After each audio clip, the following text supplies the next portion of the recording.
Well, we're going to get two topics with one brush here with our next interview: liberalizing the electricity market in Singapore and also promoting an innovative payment model through use of blockchain technology, and probably a whole lot more with blockchain.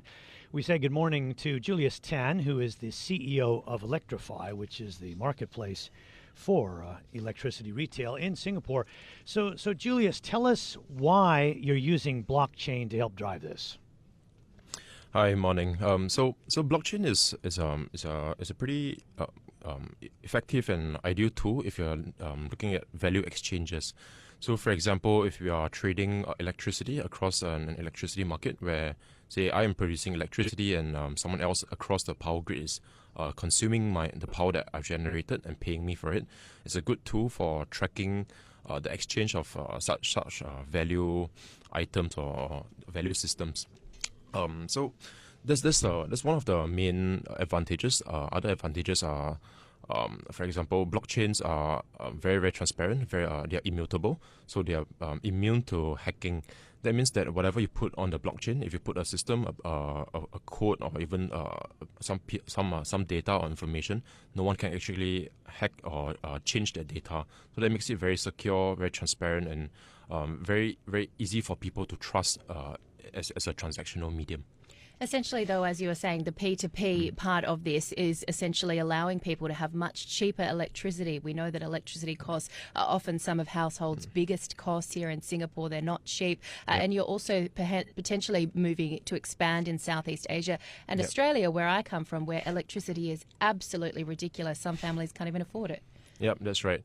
So beyond Singapore, we are looking at mainly the developed electricity markets in the APAC region. So, for example, Japan and Australia are our immediate markets outside of Singapore. Yep. So the markets in Japan and Australia are quite different, although the structure of the power market they are similar in across almost all developed markets. But it's just the culture, the history of the market, the players in there, which are slightly different. But how does it work? So the peer-to-peer element, essentially, we trade power through the wholesale electricity market.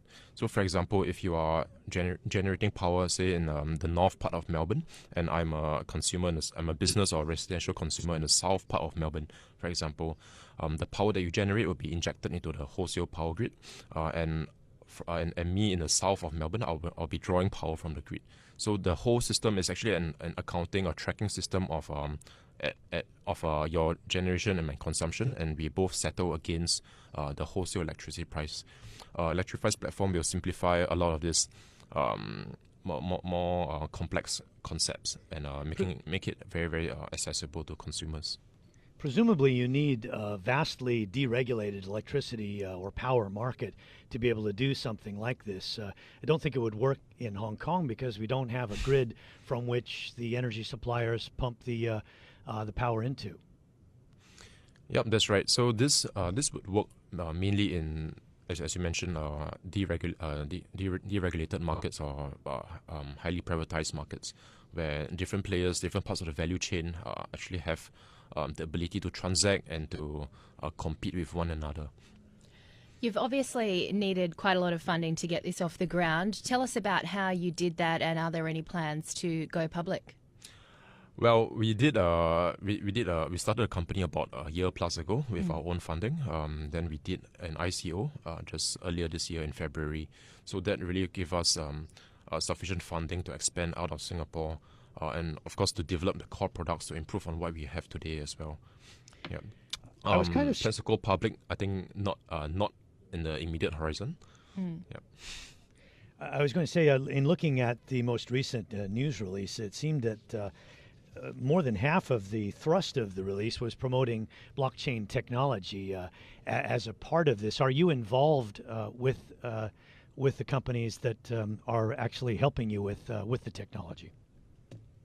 Yeah, definitely. So we're actually working quite closely with Omesego as well as some people from the Ethereum Foundation.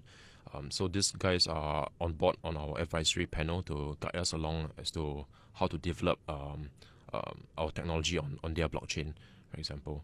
So Omesego is developing the plasma architecture for the Ethereum blockchain, and this essentially is a scaling solution for Ethereum and for blockchain to ensure that transactions on the blockchain can go a lot faster and a lot cheaper than what it is today. So this is really instrumental in our industry, in the energy industry, where margins are generally quite thin. Transaction volumes are very, very high. So it's a very good fit for us. Your website says that some businesses can save up to 200,000 Singapore dollars a year by using your platform and trying to look for better alternatives. Is there going to be any pushback, or has there been any pushback from some of the, I guess, giants in the space? Well, the giants are very much aware of the level of competition in the market. In fact, a lot of the savings, because we're a marketplace, we are not actually the ones that are giving very good prices. It's actually our suppliers or the vendors on our marketplace. So the giant utility companies are also part of this. They are one of our suppliers. So they're offering better prices than they would if you went in and signed up directly through your marketplace? No, so through our marketplace, the prices are pretty standard for them. Like they usually offer the same price on our marketplace as well as off our marketplace. One of the things that we do for larger businesses and corporations in Singapore is that we run electricity tenders for them. So, for example, if a company doesn't have a team that specializes in energy procurement, for example, we go in, we do a bit of consultancy for them, we teach them about the market, and we run a electricity tender for them. So that helps them to get the best prices, the best packages that are really suited for their power consumption needs and patterns. Yeah, that's how they save the most amount.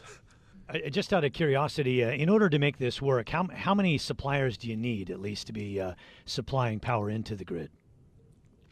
Well, for the traditional marketplace where we have retailers on the marketplace, we need maybe about between 5 to 20. That would be ideal for a size like Singapore. For the peer-to-peer function, I think it goes up to as many as 50.